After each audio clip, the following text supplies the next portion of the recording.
Hello, and welcome back to another Discovery review, Episode 5, The Examples, which I didn't make on that monitor because I knew I would forget when I did the intro. The first episode that's really gonna struggle because, as I semi-jokingly said in the last episode, the first 3 episodes all benefited from me watching Doctor Who a few days before them. So, comparatively, any sort of written even like competently written thing looked way better next to whatever Chibnall's been doing. This is the first episode that is going on just after I've been rewatching TNG. I decided to hop back in, needed something to listen to, and given that a go. So, these episodes from like 4 and presumably onwards are going to have the competition of the next generation to work with. But let's hope they do good. They have a pretty good track record. 75% I thought really good. I didn't really like the last one, or one of them. But the point is, I've been enjoying Discovery so far. Before we start, not much to talk about, but I did come across a little article I wanted to point out. I say article, it was like a Reddit post or something, where a big fan of Discovery, someone who'd always been a fan, had... it was basically titled, Discovery has a main cast, it just isn't the bridge crew. And I like to say, season 3 really took strides to make the bridge crew stand out, and I don't think season 4 has it's the Michael Burnham show problem. Like, she's definitely a main character, but I think she's a main character. But season 1 and 2, they were talking about how there was always, the bridge crew we knew basically nothing about, and most people don't know their names. But that was kind of intentional, and sort of the main characters there were like, I can't remember his name. What the heck was his name? Ash. We're like Ash, Giorgio. Saru's always been big, but he's the captain now. But nowadays, in this season, which is why I want to bring it up, is, your main characters, you have Burnham, yes, but Saru, he doesn't really have a set job on Discovery. He's just here. Is he the first officer? What's his actual job? I don't know. But Culber, who's just essentially the Deanna Troi. Gray, Adira, some ensign and just some guy. Paul has always been big. Tilly, who's now not even a crew member. And so the focus has always been on those people. And when you actually count up Book as well, you actually count up kind of all the main characters they have now. It's actually balancing around like a Deep Space Nine, like the largest Star Trek cast they've ever had. And if you ignore, like, the Book and the Gray and the people who were big this season weren't before, it's still on the par of, like, some of the lesser main cast shows. I can't remember what those would be off the top of my head. But that's the reason I bring it up in particular now is, yeah, the fact we don't know anything about the bridge crew was still in my mind, but I think I kind of see what they're going with now and why we don't know anything. Because the bridge crew is the... oh god, what's her name? Dr. Crusher's assistant. Dr. Okinawa. I think it's something Japanese, which is why I can't remember it. Japanese in one ear, out the other. I don't know why. But like that, like an O'Brien in TNG. So, before he became a main character. And one of those kind of side characters we know about, they're all around.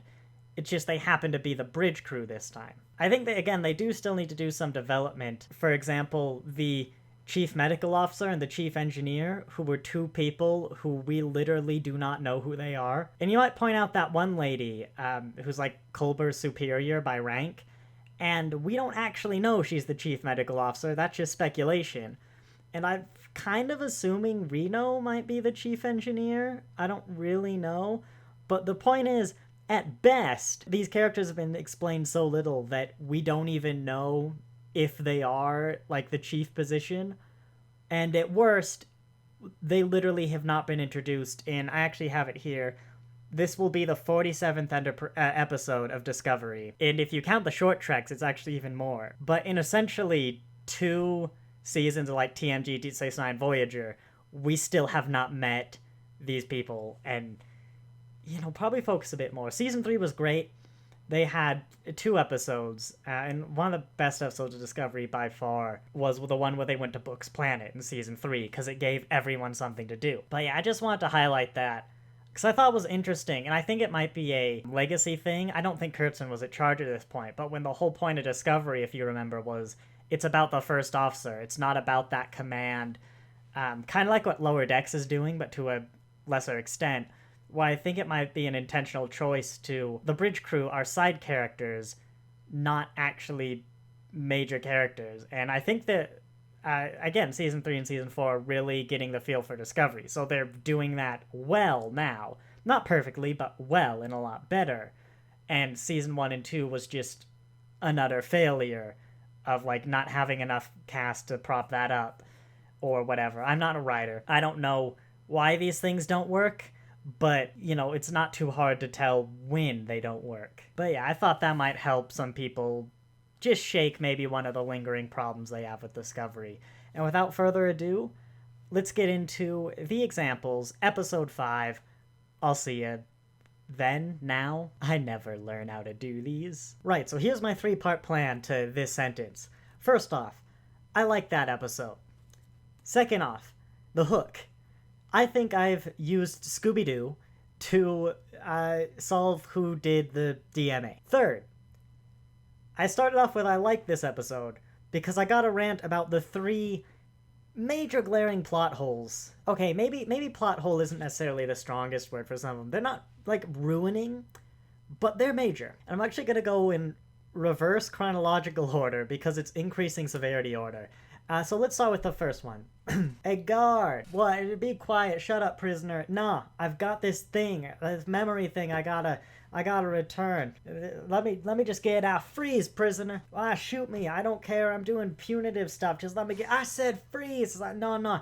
It's right here. What is that? Well, I told you, it's a memory thing. You know the person who I robbed and, like, murdered? If you go to their house, if you could just give this to them. I feel real bad about taking it. Just give it to them. And it would mean the world to them. And really, it's all I want. But just here... please give this to the family. Oh, okay, criminal scum. Well, actually, I really have to. It's like my duty. I don't know how you managed to get this into the prison, but now that I know it's here, I very obviously am going to take this very culturally important artifact back to the family who it belongs to, and thank you for coming clean, you absolute criminal scum. No? Like, is it just me? At any point during those, 30 years of serious regret and punishment having taken this little girl's past. Maybe he really wanted to deliver it himself, but again, you don't get points for there being a potential explanation you didn't lose for your pretty large problem. This isn't like, oh, I stole his goblet. It's like, no, I literally stole, the single most important cultural possession that anyone could possibly have and that everyone has, and this is a key part of our culture, like a Bajoran's earring or something. No? Not to mention the fact that he shouldn't actually have contraband. Even if they're not gonna return it, they have to take it away. What are they gonna do with it other than give it back? Problem 2. Okay, you got this really dangerous experiment you want to do, right? It could use all the power. Surely the solution is, look, this is very important work, guys. 50 minutes. You can do it, just do it in 50 minutes. And I can see, why you'd start the experiment, It's like, alright, there are all the precautions, if it gets too bad, we could just stop and do it later. But, the more the experiment goes on, towards the end, where it was a really big deal, I'm not sure how much the on-the-ship stuff and the Burnham stuff are sinking in time, but I feel it's 10 minutes. They had to build this thing. They had to set up all the tests, they had to do everything, maybe they got 20 minutes max. It's they're yelling at Saru, this is really important work. It's yeah, guys, I get that. But, it's just 15 minutes, They give me 15 minutes, and then you can have all the power you need. And then they're all dejected afterwards. It's God damn it, you've ruined the experiment. It's dude, just give it 15 minutes. You're in the bar sulking. Oh, this day was an almost. It's can you not try it again? You literally built this thing in 4 hours. Even if you broke it, can you not make another one? This wasn't a one-time shot, actually kind of going in the DMA to get the scans. You could just try again. Or just put it off for, again, 10 minutes. I know the finale is gonna be, a last-second sort of deal, and, those 10 minutes, this hour they spent would have mattered, but, that's television logic. If you're actually in this world, hey, 20 minutes, then... you can have all the power you want. Also, the fallacy, same one that Prodigy made, that a hypergiant star somehow generates more power than a warp core capable of going, well, 32nd century, so probably like warp 9.999999999, all the nines. Maybe that's okay, that's probably a bit much. Third problem, the biggest one. I feel like this happens a lot. I can't cite specific examples, so maybe I'm mixing other things, but I feel like this happened a lot where Discovery, its journeys are great, but in its main plot, it's kind of like the cast making huge leaps of logic to get to the right answer, because that's the plot answer. Here's how the conversation goes. The DMA disappears and reappears 4.3 seconds later, 1,000 light years away, right? And of course, they're freaking out. And then Stamets is like, that's impossible. In the Spore Room of Discovery, which is a ship that can jump through the multiverse, but also, as they did in Season 2, 1,000 light years away, which I believe is where New Earth was, New Eden. And, like, he can do it faster. Like, functionally, instantaneously, he can do it faster, right? So it's not impossible. Extremely unlikely, sure. And then they're like, this isn't a natural phenomenon. He says in the Spore Room of Discovery, which had a serious navigation problem until he altered his DNA with the DNA of a tardigrade, a naturally occurring creature, an animal, which is capable of traveling the multiverse through the mycelial network, and also, of course, jumping 1,000 light years even faster and more impressively, and the mycelial network being a natural phenomenon with presumably many, many things that can use it. Aside from the tardigrade, the spores are probably connected to it in some way. We know there are beings living in the mycelial network. We know, again, it is a multiverse-spanning thing, so literally anything any universe could possibly come up with could, in theory, travel to your universe and then do these things. Natural or not, the multiverse, again, quite literally has everything in it, possible or not. And, of course, we're also sidestepping the issue that, in theory, anything that could exist could, in theory, be natural. Is it likely that this TV would be produced naturally? No. It's basically impossible. But it's also just a collection of minerals that, like, in theory, could assemble themselves, and if the universe truly is infinite, have actually assembled themselves completely naturally somewhere in the universe, because whatever infinitesimal chance of this TV naturally occurring without any life at all, multiplied by infinity, is a 100% chance. And, I'm not saying, like, you naturally jump to the fact that, this TV could be naturally produced. But again, I've already proven that there is at least one naturally occurring thing in our universe which could not only do what the DMA just did, but do it way more, way faster, and better, which is the tardigrade. Like, you know nothing about this. Literally nothing about this at the start of this episode. This is a world with subspace and the mycelial network. And again, something that actually can do exactly what this thing does, which is travel, in theory, travel 1,000 light years within 4.3 seconds, that also connects to the bloody multiverse. Of course, though, it is artificially constructed, because, that's what the plot decided, but, like, the massive leaps to, like, this is definitely 100%, absolutely, no questions asked, artificial, and this is fact now. Like, even if it does very strongly suggests that it's artificial, it very strongly suggests, like, there is still the possibility this is some unknown natural phenomenon. When the astronauts of the Heirloom's mission encountered their first faster-than-light anomaly, humanity's first, did they go, oh my god, this is impossible, it is an artificial construct? Sorry, that was the line that bothered me. Doesn't this violate the laws of physics? Yes, it absolutely does. Like, totally, it destroys them. Nothing can travel 1,000 light years in 4.3 seconds. Except Discovery. Does it violate our laws of physics? Yes, it violates causality. But our laws of physics don't include subspace, nor do they include the mycelial network, which are real scientific things in this universe that do allow this to happen. Every single subspace anomaly can do it. Wormholes, which, by the way, wouldn't actually include that 4.3 second delay, as they're connecting 2 points of space, so therefore it should enter the wormhole and literally appear on the other side instantaneously. Thinking about it, that's not actually how wormholes have worked in the past, particularly Deep Space Nine, so I'll let it slide, but anyway. Like, wormholes are a way to do it, and they're theoretically natural. In the Star Trek world, they can be artificially created. Well, I mean, we've just proved they can, but I guess it was, in theory, they could be artificially created before.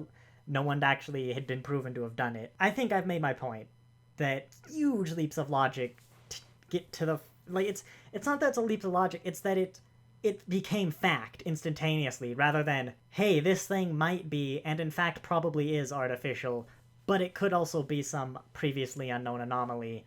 Like, I don't know, that's been our job for the past, 1,000 or so years, to discover unknown anomalies. And I hate to bring it up, like that abomination to mathematics, but also threshold. There's an example of a speed that causes you to disappear from all sensors and then reappear somewhere else after a period of time, which could be 4.3 seconds. Rant over. Hello, people who skipped my rant. Scooby-Doo time. When I was a kid, at the dentist, I remember this very clearly. You know, there's nothing ever on at the TV at the dentist, or at least not in my day. The only thing that was playing was a channel that, only played original Scooby-Doo. Like, the 70s, was it, 60s, whatever. The stuff that looks like TAS. That's Doctor Who, but I promise the Star Treks are just out of frame. And I came to this epiphany. Like, I didn't watch a lot of classic Scooby-Doo, but, it was often on when literally nothing else was. And it occurred to me that there are literally 3 episodes of classic Scooby-Doo. And they take precedence, actually, of who did it. Every single episode of classic Scooby-Doo ends this way. The first one is if Velma has a crush, it's Velma's crush. Every time. They did it. The second one is the one here that I think is relevant today, is that if there is a character who maybe shows up in the midpoint, they usually do, sometimes it's just at the end, but once in the midpoint, and then never again until they're unmasked as the villain, they're the person who did it. I wish I could remember this new scientist's name, the Ryzen, is literally the only person in this story who could have made the DMA, and it absolutely makes sense for him to, and everything has been set up for him to do it. In fact, my only concern, which I'll get into, is Book was just instantly, you know who did it. If he's the person who did it, I'm not sure he's been written perfectly, but pretty good, because let's think about it, right? This is a character who was introduced to us as the audience. He walks on Discovery, right? Absolutely no social graces whatsoever. You have weird feet. I'm not going to even bother looking at you. I'm going to look like I'm going to make lunch. Just not, absolute a-hole. But then also present to us as a super genius. And very clearly demonstrated in this episode, he's a super genius. Right now as an audience, you hate this guy. You're supposed to hate this guy, but you also realize, he's the super genius. Then setting up from the mashed potatoes thing, from that moment on, you learn to like the guy as the show. You go, this man's actually incredibly competent. Not just competent, he's a genius. He's the most genius who ever geniused. And he's also doing good. Yeah, he lacks social grace. He's Sherlock Holmes, right? Well, the modern BBC Sherlock Holmes, incredibly competent, not many social graces. But, he's also trying to do good. And, there's stuff that makes him relatable. Up until the scene with Book, you've kind of redeemed the guy, right? But you've also set up the fact that he literally would do anything for his research. And even through this, you've even set up for Paul to feel real betrayed with, what are you making me become? Someone who would literally go as far as making the DMA for scientific research. Because, of course, where I'm going with this is, through some experiment, I don't know what the heck he was researching, maybe even fixing the warp problem, the dilithium problem. But in fact, yeah, this would be a great new propulsion system. Somehow came to be that he made the DMA, it's now out of his control, and destroying the universe. That's basically where I'm going. Now, of course, he's trying to fix it, withholding, some vital information hey, I'm the guy that did it. He's trying to fix it just as recklessly, and that's the plot. He just had a schematic for this thing. Super genius, sure, maybe, but also, hey, I actually built the original. I don't fully understand it. Something went wrong. He does actually need a little bit of data, but he needs it. And it's also why he's, so desperate to actually stop it. The alternative is that maybe it's, a subordinate or something he had that maybe when he definitely knows more than he's letting on. The things that make me doubt that, and again, he's literally the only person who could possibly have done at this point beyond, again, yes, it's what they did before, like the Sukal of, you literally could not have seen that coming, because he was introduced with the resolution of what is the birth. The thing that make me doubt that, or think it's maybe not that simple, is, well, for one, it is literally Scooby-Doo. You know, like, Scooby-Doo isn't the most, like, high end of plots that you spend ages putting together, but you don't need that. But, you know, it is rather simple. But also, again, the thing with Book just pointed out, like, you know who did it. Like, kind of setting those seeds of doubt, and just some of his reactions weren't really the like, kind of the man who did it. And again, he did bring a good point that even though he was wrong, and like, why, you know, the ship definitely produces more than a hypergiant, the Federation is nowhere near able to actually power this thing. Now, he could have discovered a new power source, yeah. And again, the resolution of Season 2 was exactly the same. The Federation literally could not have powered that thing, as explicitly told to us, but they actually did 20 years ago or whatever. We're not going to rant about Season 2. He has made demeanors that work, like his, you know, what a show, like the asteroids falling into the sun. Like, sure, there was literally one person and he wanted to be there, but it's also still the death of a culture. Admittedly, a small culture, but a culture. I don't know, that's my theory. Like, I think obviously he's involved. Well, another thing is he could have done it through the chain, like we know he's part of the chain with the thing on his neck, so maybe like some rogue element of the former Emerald Chain has taken his research onward, like he had a promising pupil, and I think that might be the more likely scenario. It'd be the better one to kind of gel with this guy's character, I think. Or it could be the scenario of, like, you know, he recognized he was going, like, the experiment was going way too far, called it off, but then his apprentice still took it away, and now he's just not revealing that, or something like that, right? I think this guy, again, as literally the only possible person who could have done the burn at this point in the story, and the Scooby-Doo logic of he's just been introduced midway through, he's just jumped up to, like, the number one suspect, I think, for a lot of people, which is why it'd be disappointing if it was him, because it'd be such an obvious story move, but I think I'm going to talk myself in circles this way. I kept thinking this was going to be like the anti-vaxxer episode where the colony didn't want to evacuate it, and I'm like, oh, maybe the prisoners won't want evacuated for some reason, and it kept looking like they do it, and I don't want to watch anti-vaxxers. Like, why would you want to watch that? So I'm glad they didn't go through that route from this perspective. Kind of interesting though, from the evaluating the past year in the Star Trek way. I mean, they have plenty of time to do like an anti-vaxxer episode. We're not even halfway through the season. But it was a good little self-contained, I mean, in the broader context of it's the DMA, I like nice little self-contained, rescue the prisoners sort of thing, deal with the evacuation. You know, I think I might just jump into the scene by scene, because I'm honestly kind of struggling. I know I have a lot of points I want to bring up. I'm remembering a lot of small things. The major things were those critiques I just said. I'm just going to get into the scene by scene and talk about things as they happen. We get a look at what I'm assuming is the USS Janeway is the other twos or ships I recognize, and that is a different type of warp drive. Very Surak, which is a ship I love. Kind of weird that it's a bit Vulcan, given Navarre's left the Federation. And also, it's not entirely a new kind of design, but I do like that the experimental propulsion thing is not a dual nacelle. Like, it's clearly different. It looks old, because, like, there's a reason we probably abandoned this design in the Surak, is that the nacelle thing was better. Like, this could just be an innovation on that, or, you know, sometimes we develop new technologies, and we have to go back to something, or we choose to go back to something that looks older. Maybe a style we abandoned because the new style was better with, like, the technology that was invented at the time, but then this new technology that works under a different principle works better under, like, the ring structure. But yeah, really looking forward to Eaglemoss making it. Essentially, no detached cells, so I know it'll work great as a model in the far distant future, as that's now apparently a bi-monthly subscription, but that's not the place for it in this video. But yeah, I quite like that design. I like it's actually doing what classic Star Trek did. Voyager didn't, but because it was Voyager, that'll make sense in a sec, where TNG and Deep Space Nine were great at, you'd get random ships you'd see once in an episode, right? But you'd also get ships that stuck around, ships that were important. Deep Space Nine also had was it the 9th, 7th, 11th, something like that. Like a fleet that was always doing Dominion stuff and you hear about a lot.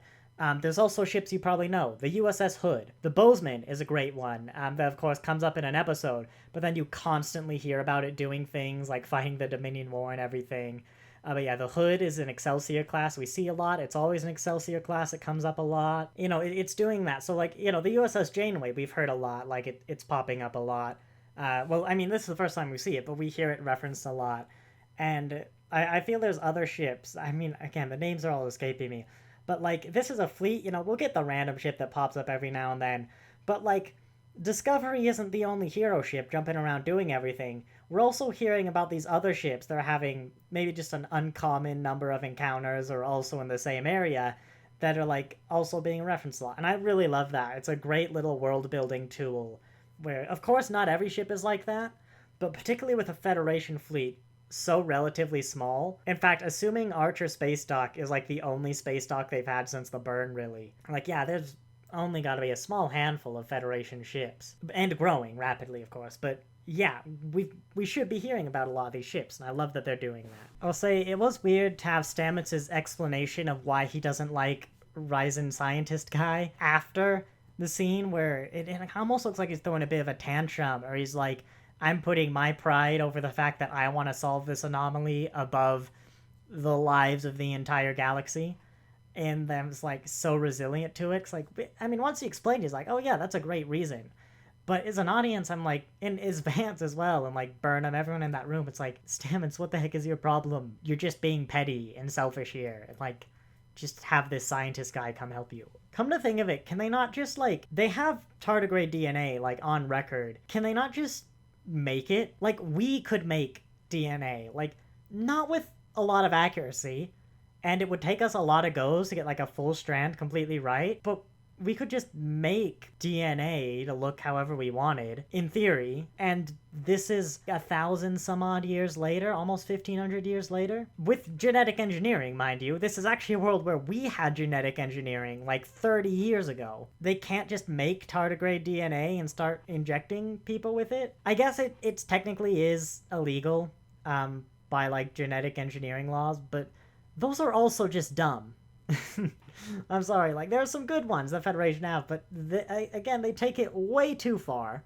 I say again, you've never heard this before, and like, surely this would be an acceptable thing, no? You could say it's a slippery slope, but then my second favorite logical fallacy is the slippery slope fallacy. Yes, that is a real logical fallacy, look it up. I enjoy, by the way, this episode had a lot of stuff I'd been either thinking and mentioned in this video, not all of it though, of like, kind of weird, we haven't seen this stuff in a while. The bridge crew. Apparently this guy had his house destroyed by a tornado in the mid-23rd century? Okay, no, that's a fair point. I was gonna say on Earth. He may have been on a colony. I was gonna say maybe this has been said in an episode, but honestly, his character is so underdeveloped, I literally did not know his character and another character were two separate people until last season. So yeah, okay, maybe he lived on a planet that didn't have weather control. Fine. It also had Reno. I was thinking, man, we haven't seen Reno, like, at all this season. Maybe the first episode and I don't remember, but that's kind of weird. I was also like, man, it's been a while since we've had any development on the main plot line. I'm actually glad we had this little bit of serialization, just to get that moving a bit. Because I was thinking some stuff was starting to get stale. Like, you can only do stories about this for so long without progressing your main plot in any ways. And I like the development, because it actually made the anomaly a threat now. Rather than being like a 5-year abso-bloody-lutely minimum warning, and, you know, probably more like a decades or centuries warning, it's now this thing could literally just show up between the Earth and the Moon, as far as we know. And in fact, it did. It showed up 5 hours away from a solar system, and then they, you know, spent a time dilly-dallying, like having a meeting rather than a phone call, getting changed into, you know, a different uniform for an arranged mission, giving a speech, you know, to your crew, like, hey, rah, you know, let's get inspirational. You know, they dilly-dallied, but still 5 hours away from disaster. Wait, was Stamets just sitting in that room, like, watching a live feed of the DMA's position? That doesn't feel like researcher stuff. That's just, like, sitting there like, yep, it's still not moving at all. I mean, it's moving, but as far as the scale of this map and traveling at sublight velocities, it's not moving. Still, oh no, it's gone. But, he didn't know it was gonna disappear. Hang on, doesn't the protostar, by definition, have the power output of a protostar? And if 800 some odd years later, the 32nd century presumably could produce the power of more than a protostar. And again, using the flawed argument that a star could produce more than their antimatter reactions, and assuming a hypergiant produces more energy than a protostar, I'll give it that. Actually, a protostar, someone pointed out to me, is basically just a nebula. But, I'll give it that. Surely the Federation actually could produce the power output of a hypergiant in the space of like a ship, because they could produce the power output of a protostar 800 years previously. Spoilers for Prodigy, but yeah, they literally had a star. They literally have a protostar in Prodigy. Are you telling me that this Federation 800 years later could not literally put a hypergiant in a ship? It is a live-action modern Star Trek. The more you think about the plot, the more it falls apart. But at least, narratively, this plot holds up so far. Sure, the internal science is, completely inconsistent and flawed. Don't try and tell me that classic Star Trek was like that, because it wasn't this bad. And also, I will continuously praise the TNG Deep Space Nine, Voyager to a lesser extent, internal consistency on its technology, because it was incredible and does not get the praise it deserves. Yeah, that doesn't hold up to me. Unless Prodigy gives me a damn good reason why that technology would be completely abandoned for 800 years. Which, so far, Star Trek has never really given explanations. Even when you go back to transwarp, they've never really given an explanation of why the technology was completely abandoned for 800 years.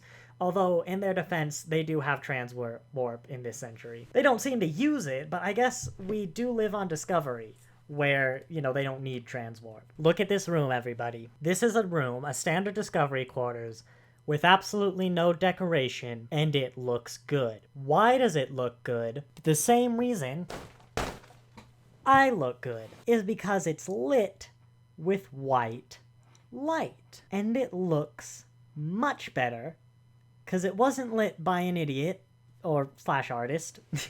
I'm dating an artist, I can say that.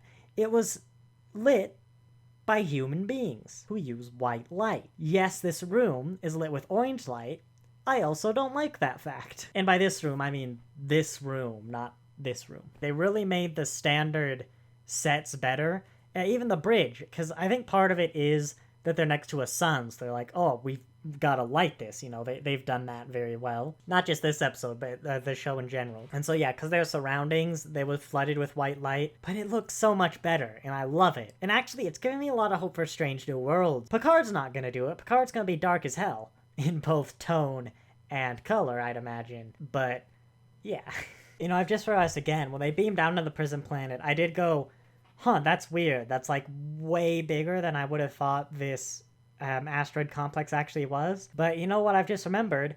It's the same thing I said before. They're playing around with their new toys, so everywhere we go is going to be a massive, open, expansive thing. Now, thematically, I think it does work. I was going to say, I think this should have been a planet. Then you would say, well, why does it only have 1,000 people on it? Well, it's a colony planet. You could work around it. But I think it works thematically, because it's supposed to be this desolate, huge area, from the prison. It works thematically. Gray, depressing, desolate for miles. So it's not as frivolous with the space as maybe some of the other things, but I'm just going to point out every single time they're playing with their new toys. Oh, and did no one find it weird that it was you could just enter and particularly exit through the outer force field, but all the other force fields were fine? Also, don't think I didn't notice that when the door started closing on the prisoners, which, yes, it was delayed, but I'll accept that it's a proximity thing, it didn't start closing till the prisoners walked towards it, that a force field closed around everybody, and then the plan was to blow up the door with the robots. The robots blew up the door, and the energy shield was just gone? Energy shields are kind of designed to absorb energy, like explosions or phasers, which are stronger than explosions. Why aren't the prisoners chipped? Do you think you might chip the prisoners, especially if you're getting this idea from the chain, who actually did have explodey head perimeter fences, so you think maybe this would be an explodey head perimeter fence. It's modern live-action Star Trek. The more you think about it, the more the plot falls apart. I still like this episode, but it had oddities. And again, that can be enjoyable. As I said, I'm watching The Next Generation Season 1. Oddities are fine. Discovery is still a good show. Might even go as far as say it's a great show. We still need a few solid more episodes before I'll claim that. It's the difference between a perfect show and a good show, and also you've come here for reviews. And for some reason, Google Chrome just crashed, so I've lost my playback. That's okay, it's not like this footage is way too long anyway. While I'm trying to get this guy's memory alpha page up, I do want to point out, they did a bit of name dropping early on, and I recognize some. The Metrons were a TOS species, and they were the ones who were the Gorn episode. And I kind of like, you know, these are getting referenced, you know, like, hey, we actually know some super powerful people who might do this.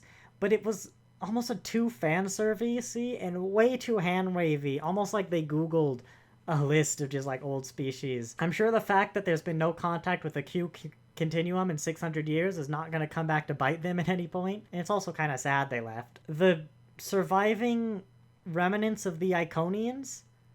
I'm sorry, what? Do I doubt that there was some cryogenic storage planet of Iconians that had gone undiscovered through the 24th century? No, I'll buy that. You know, that's just an episode of TNG right there. Not an actual episode, but like a hypothetical one. But you can't just, like, revive the Iconians like that and be like, they're around, you know. First Federation would have been a fun one to bring back, I've just thought. But also, like I kind of like that it says stuff has happened, you know, in the 800-year gap, like between 2399 and Michael Burnham coming into the 31st century. The entire history, we know this. At some point before the 26th century, the Klingons joined the United Federation of Planets in an alternate timeline. In an alternate timeline, the Enterprise J fights a battle. There's a temporal Cold War. Michael Burnham shows up. Like, it's nice to know, hey, we discovered the Iconians were still alive. You know, like, it's nice that stuff's happened, and we don't really know about that stuff. But also, I feel like that's a bit big. Kind of like how Michael and Saru were standing there just, like, listening along to this. And I don't know if it's they've really done their history. This means absolutely nothing to them. They're like, holy shit, the Iconians? Like, whoa, go back. The Iconians are still around? I don't know. I keep kicking my camera a lot in this. He's a doctor. Dr. Kolvich. Rank doctor. Played by David Cronenberg. At least I remember that. Dr. Kolvich was a Human Federation official who lived in the 32nd century. His memory alpha page just says official. Who is this man? Is he just like the man they need when Admiral Vance is sick? Or something? Like, again, with Discovery needing to establish its side characters a little, like, we don't know who this man is. He interrogated Philippa Georgiou. He also consulted Kovich for medical advice on Georgiou. So he is an interrogator. He is a doctor. He's an advisor to Admiral Vance. The Hope Is You, Part 2, he advises Vance not about, like, concerns about Discovery being destroyed. He works at Starfleet Academy as a consultant. I don't know where they got. So he's a consultant for the Academy. His name wasn't even said on screen until All Is Possible. He's a Commodore, according to his tricording badge. Who is this man? I could see, I think he might be maybe some sort of chief medical-y person or like psychiatrist-y person. What's it called in the United States? Is it the Surgeon General? He's essentially like the top military guy. Doctor military guy with a background in psychology or something, because he's apparently super busy. Just tell me, please. You know, he doesn't really look it here, but in his little thumbnail, I think this guy kind of looks a lot like Markiplier. The whole screaming scene between Saru and Markiplier was kind of weird. I get what it was. It was kind of him trying to, like, loosen up the tension a bit, like, make Saru less tense. I'm not really sure if it's like, I want the cool captain, like the Picard. Picard would not have done that. I also kind of like the Saru. I kind of feel like, yeah, he's just the guy who is like, I mean, we're getting nowhere. I'll just scream at this this guy. Just thinking about it is a weirdly socially kind of apt thing for this guy to know, who literally doesn't care at all or have like any clue of social graces. Also, remember when they kept calling the Kelpians a different name? Wonder what happened to that. Also, I'd like to point out, as like examples, they're really bad examples, like a kilometer in away from like where anyone could see them, and even then, that kilometer radius is in a really desolate part of the asteroid. They're as much an example as anyone in a prison cell is to me, which is not an example at all. An example is the guy in like the stockade, is it? You know, who's stuck there. Your examples are on public display. This is not on public display. This is just everyone kind of knowing there's a prison. And so if these are their examples, what are all their other prisoners? Because either they're just in a prison, which again is the same as this, except this is just a life sentence, or they're just like, you can go free. Our 6 jail cells are full. All crime is legal now. I was thinking about that. I watched the Justice, in DNG today, and with the Edo, they were like, a district is just chosen at random to police, and only the police know who it is. And they're like, weren't our ancestors so wise? And now, being older than I was last time I watched it, I'm like, yes. What an easily corruptible system where the police can choose and also know the only place where crime will be punished, and can then tell other people or use that knowledge to commit crimes everywhere else and get away with it. Any cop, even if they get caught, they get one free crime. Like, they could just wait to, like, rob something priceless and be like, oh, well, I got my free crime. I murdered that guy.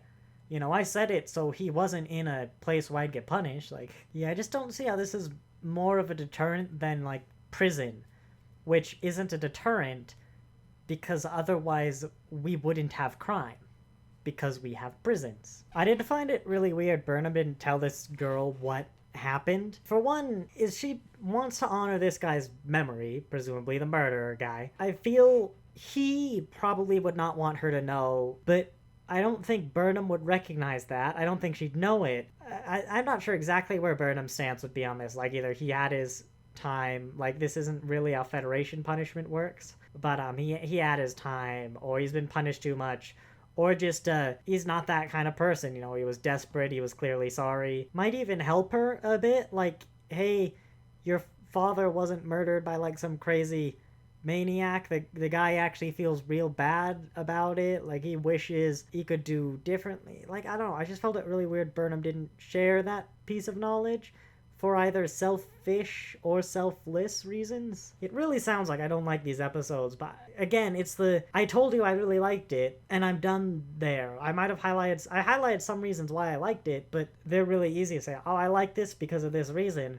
Critiques and problems are, this doesn't work, and here's why it doesn't work, and that just takes a lot longer to cover. 1 hour, 3 minutes. I should wrap this up. I was about to say, though, that it bothered me that Book was just like, oh, you know who did it.